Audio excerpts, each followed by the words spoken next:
Morning, everybody. So today I was working on the 2010 Land Rover LR4, I believe it is, and it had a problem with the power steering line was broken. Now this power steering line, there is no video, so I figured I'd make a video.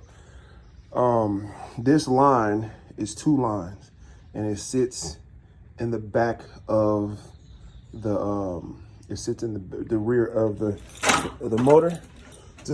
I already kind of got finished with it, but I figured I'd help somebody out, save somebody some time. The battery box has to be removed, and your power steering pump is right here. This is the line.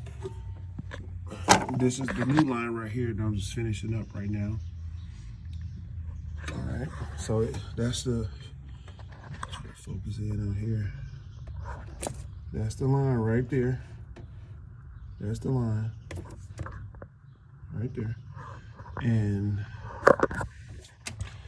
the problem with this is that you can't find the line at the store unless you have the right part number. Unfortunately for me, I figured it out myself, but you gotta, the upper line goes into the rack and pinion, all right? And that goes across to the other side. Then we'll walk to the other side. It goes right here, right there. That's the line, that's the new line.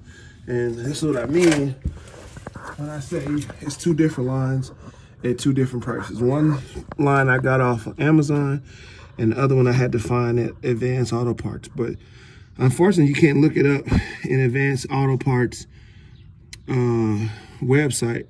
You gotta go to them directly, and they gotta kind of swim through and find it pretty much. But this line pretty much clips into this line right here, and this line goes from here straight over to the end of the to the driver's side.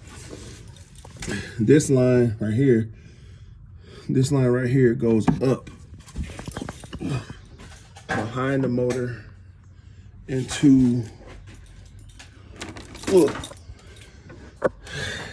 behind the motor back there and back to the power steering pump. There are no videos on this, so I just figured I'd kind of go through it. But what I want to show you is two things. That way you can pause on it. This is the one line right here, and it has a part number on here. And since it's kind of wrapped around, I'll just read it. It is right here, 7G 923A 719JE. That's the part number for this piece. I'm not sure about the other one. I can't even remember it off the top of my head, but this one I got off Amazon. But this one right here pretty much has a little clip on it that clips, because it clips to the rack and pinion. All right, now this one doesn't have a part number on it. It's gonna give you, you're gonna have to muscle through it. It's not horrible. The part number that I had to get from Advance, from WorldPack.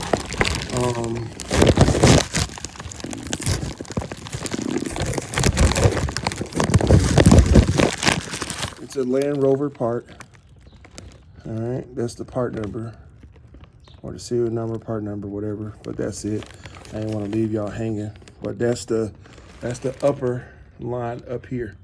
So the line goes up from the pump, goes down, then comes back around to the rack and pinion down there. So pretty much the rack and pinion is down here, and power steering pump is right there. It's gear driven, not belt driven. But the It took a little time because I had to actually order the part from Advance, because for some reason Advanced Auto Parts or other part stores, when you look up that part, it comes up as a repair kit and not the actual parts. And that's a high pressure line. So trying to put a repair with a soft line angle, to me, you'll be back under there in probably the same day once they started moving around and getting warm. So I just rather put the original stuff back on there. Now, if it was a way that I could splice a new heavy steel line onto it, I would have did it. But on this one, the whole line, as you can see, was rusted. And this is where pretty much what was leaking at. And it eventually broke. And like I said, I couldn't get the broke part out of here and try to save this part. Because this is the most expensive part. I paid pretty much like $200 for it, but I ended up cutting it, thinking that this was a sleeve over the part, that line, but it wasn't. It's all one assembly. So this was trash, and pretty much that's where we at. But all in all, it took me about maybe 4 hours, maybe, because I had to wait to order the part. And I figured I'll save you the time. So like I said, you got to remove the air cleaner. You got to remove the battery and the battery box, all of that stuff.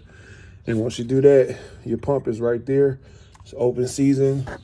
And then I believe the line that I used was a 17 line wrench. And that was a little loose. So I used one of my old wrenches, which I believe is a 5/8. So a 5/8 should work just fine. It's a double-ended, open-ended, what's the name? So it's a 5/8. And this is an old wrench that I had. But anyway, yeah, that's pretty much where we at. Other than that, it wasn't too bad of a job. It was just annoying because the parts aren't like readily available to a place where you can just order them and be fine. It's kind of hard to order them on Amazon. You probably can if you know what you're looking for. And now that I know what I'm looking for, I probably could. But at the time, before getting everything off, I was kind of like in the blind. So I figured like I said, I'll save you guys the time and moving around and help you out. I ain't gonna name none of the wrenches sizes for the most part. I think it's like maybe, like I just showed you that wrench.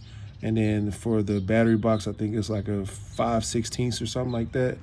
And that's pretty much about all you'll need. And then it's a metal plate that sits under the car. Just that little plate. That's like some 15 or whatever. Came right out, no biggie. But other than that, easy little job, not too much.